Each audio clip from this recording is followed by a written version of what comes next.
Good morning student, welcome to my class. हम लोग आज क्लास कंटिन्यू कर रहे हैं इंसेक्ट, जिसमें आज हम लोग टॉपिक करेंगे सोशल इंसेक्ट। लेकिन उससे पहले आपको क्या करना है, लाइक, शेयर और सब्सक्राइब करना मत भूलिएगा, ठीक है।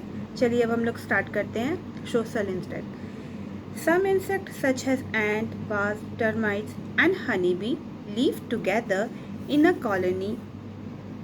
These are called social insects. Social insects मतलब क्या होता है कि वो इंसेक्ट जो एक साथ रहते हैं, है ना, वो अकेले नहीं, वो झुंड में रहते हैं। झुंड में क्या, उनका ग्रुप रहता है, वो साथ साथ में रहते हैं, ठीक है। वो अकेले नहीं रहते। जैसे कॉकरोच अकेले रहता है, लेकिन चींटियाँ क्या है, वो एक साथ एक ही घर में, यानी उन लोग एक ही ग्रुप में साथ में रहती है। अलग अलग, एक चींटी अलग रहती है, एक चींटी अलग रहती है, वैसे नहीं रहती है।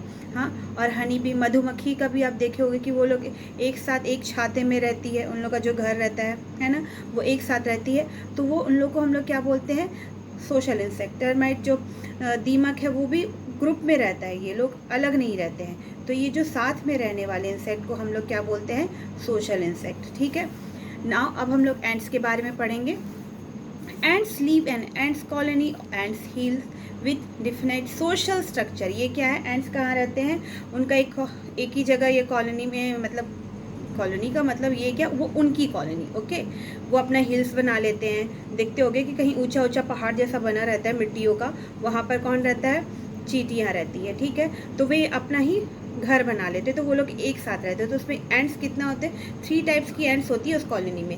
फर्स्ट क्या होती है, वर्कर एंट्स होती है, फिर क्वीन एंट्स होती है, ड्रोन एंट्स होती है। तो क्वीन एंट्स क्या, वो क्वीन एंट्स का क्या काम रहता है, तो क्वीन एंट्स वहाँ वो उसकी फाउंडर होती है, यानी उसने उसकी खोज किया। तो क्वीन एंट्स क्यों इसलिए बोला जाता है, क्योंकि क्वीन एग क्या है, मतलब बहुत सारे अंडे वही देती है, थाउजेंड्स ऑफ एग वो देती है क्वीन एग्स। और क्या है, ये जो वर्कर एंड्स क्या होते हैं, वो उसको प्रोटेक्ट करते हैं।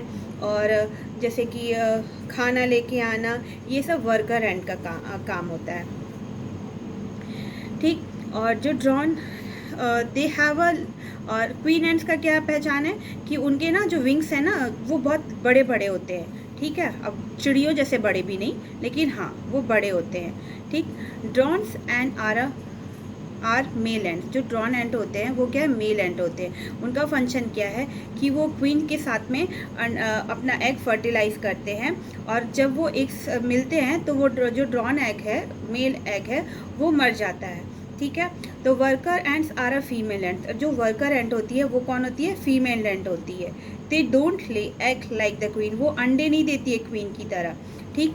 The worker and build and maintain the nest, protect the colony and gather food. वो उन लोगों का काम क्या है कि अपने जो उनका जो घर है उसको प्रोटेक्ट करना, खाना लाना, अपनी कॉलोनी को साफ सुथरा, उन लोग का ड्यूटी रहता है। They also make sure that the egg laid by the queen grow. यानी वो ये भी देखते रहते हैं कि उनका जो एग है, जो क्वीन ने दिया है, वो उसकी रक्षा करते हैं। नाउ अब हम किसके बारे में पढ़ेंगे, हनी बी के बारे में। हनी बी क्या है, हनी बी आपने देखा होगा, मधुमक्खियों का छाता, ठीक है। वो उसको क्या बोलते हैं, हाइव बोलते हैं। तो वो जस्ट लाइक अ एंड, वो भी, उन लोग का भी उसी तरह से रहता है कि वो लोग एक ही साथ रहते हैं, एक ही स्ट्रक्चर में। उन लोग में भी 3 टाइप की हनी बी होती है, क्वीन, ड्रोन एंड वर्कर्स, ठीक है। The function of the queen is to lay egg and the drone mate with the queen. तो उसमें भी ये होता है कि क्वीन का क्या रहता है फंक्शन, कि वो अंडे देती है जब वो मेल एग के साथ में, मेल मधुमक्खी के साथ में रहती है। The worker perform a function such has the gardening, cleaning and polishing the hive. जो वर्कर मधुमक्खियाँ होती हैं, उनका काम क्या रहता है कि वो गार्डनिंग करे, ठीक है, रस लेके आती है फूलों से, फिर अपने जो छाते को पॉलिश करे, मतलब अच्छे से साफ क्लीन करके रखे, ठीक है, ये उनका काम है, ठीक है। और क्या है इसमें, हाँ, वाटर चेंजिंग देन, हाँ ये सब ये उनका काम है कि उसको क्लीन प्रोटेक्ट करके रखना के लिए, ठीक है, वर्कर का। यहाँ तक आपको समझ में आया। नाउ अब हम लोग क्या पढ़ेंगे, useful and harmful of insect, ठीक है।